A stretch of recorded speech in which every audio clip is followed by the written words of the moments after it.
Reading from the New Living Translation by Mrs. Beatrice Asante. Reading Lamentation chapter 3. Hope in the Lord's faithfulness. I am the one who has seen the afflictions that come from the rod of the Lord's anger. He has led me into darkness, shattering out all light. He has turned his hand against me again and again all day long. He has made me skin and flesh grow old. He has broken my bones. He has besieged and surrounded me with anguish and distress. He has buried me in the dark place like those long dead. He has walled me in, and I cannot escape. He has bound me in heavy chains, and though I cry and shout, he has shut out my prayers. He has blocked my way with a high stone wall. He has made me road crooked. He has hidden like a bear or a lion waiting to attack me. He has dragged me off the path and torn me in pieces, leaving me helpless and devastated.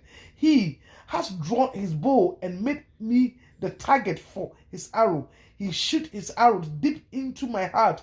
My own people laugh at me all day long. They sing their mockery song. He has filled me with bitterness and given me a bitter cup of sorrow to drink. He has made me chew on gravels. He has rolled me in the dust. Peace has been stripped away, and I have forgotten what prosperity is. I cry out, my splendor is gone. Everything I had hoped for from the Lord is lost. The thought of my suffering and homelessness is bitter beyond words. I have never forgotten his awful time as I grieve over my loss. Yet I still dare to hope when I remember this. The faithful love of the Lord never fails. His mercy never ceases. Great is his faithfulness. His mercy begins afresh each morning. To myself, the Lord is my inheritance. Oh, I will hope in him. The Lord is good to those who depend on him, to those who search for him. So it is good to wait quietly for salvation from the Lord, and it's good for people to submit at an early age to the yoke of his discipline. Let them sit alone in silence beneath the Lord's demands. Let them lie face down in the dust, for there may be hope at last. Let them turn the other cheeks to those who strike them and accept the insult of their enemies. For no one is abandoned by the Lord forever. Though he brings grief, he also shows compassion because of the greatness of his unfailing love. For he does not enjoy hurting people or causing them sorrow.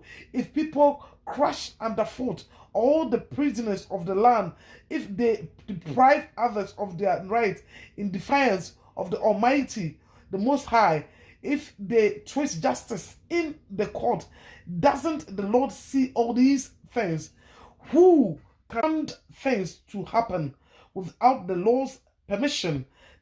Does not the Most High send both calamity and good? Then why should we mere humans complain when we are punished for our sins?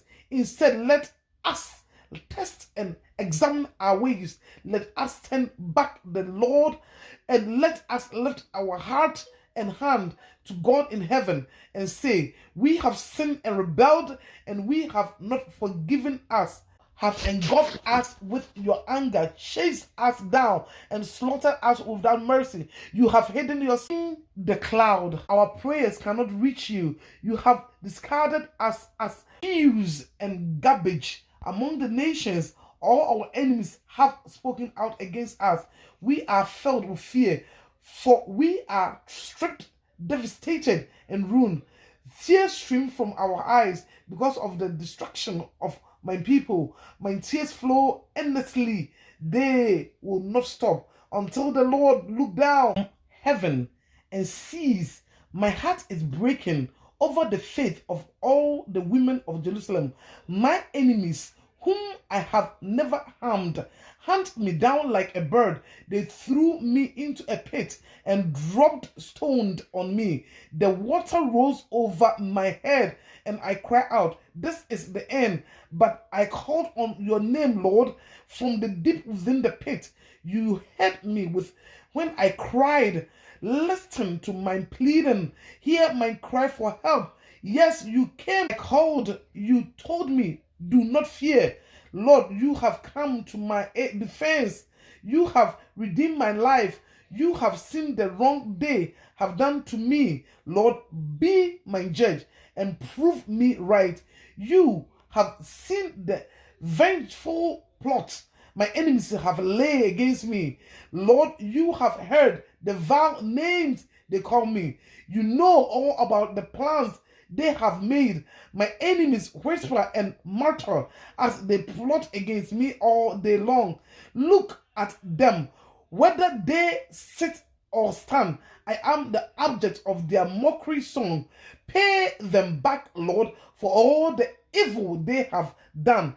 Give them hard and stubborn hearts, and then let your curse fall on them. Chase them down in your anger, destroying them beneath the Lord's heavens. Amen and amen.